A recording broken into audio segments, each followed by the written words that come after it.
गीद DD गीदीडी है और शेर। शेर पंचतंत्र की कहानी। एक जंगल में शेर शेरनी का युगल रहता था। शेरनी के दो बच्चे हुए। शेर प्रतिदिन हिरणों को मारकर शेरनी के लिए लाता था। दोनों मिलकर पेट भरते थे। एक दिन जंगल में बहुत घूमने के बाद भी शाम होने तक शेर के हाथ कोई शिकार न आया।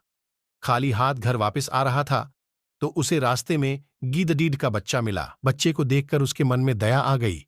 उसे जीवित ही अपने मुख में सुरक्षापूर्वक लेकर वह घर आ गया और शेरनी के सामने उसे रखते हुए बोला, प्रिय, आज भोजन तो कुछ मिला नहीं।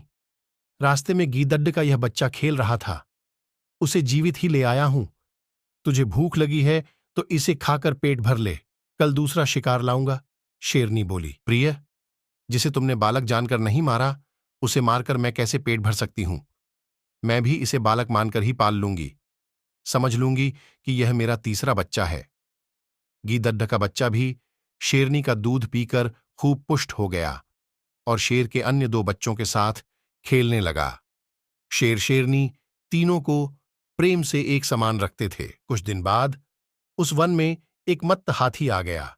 उसे देखकर शेर के दोनों बच्चे हाथी पर गुर्राते हुए उसकी ओर लपके।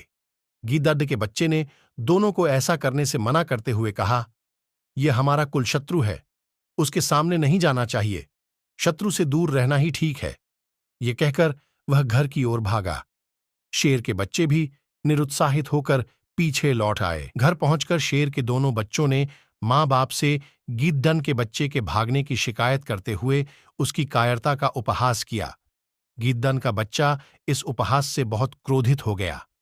लाल लाल आंखें करके और होठों को फडफडाते हुए वह उन दोनों को जली कटी सुनाने लगा। तब शेरनी ने उसे एकांत में बुलाकर कहा कि इतना प्रलाप करना ठीक नहीं। वे तो तेरे छोटे भाई हैं, उनकी बात को टाल देना ही अच्छा है। गीदड़ का बच्चा शेरनी के समझाने बुझाने पर और भी भड़क उठा और बोला, मैं बहादुरी में, विद्या में या कौशल में उनसे किस बात में कम हूं जो वे मेरी हंसी उड़ाते हैं। मैं उन्हें इसका मजा चखाऊंगा, उन्हें मार डालूंगा। यह सुनकर शेरनी ने हंसते हंसते कहा, तू बहादुर भी है, विद्वान भी है, सुंदर भी है, लेकिन जिस कुल में तेरा जन्म हुआ है उसमें हाथी नहीं मारे जाते।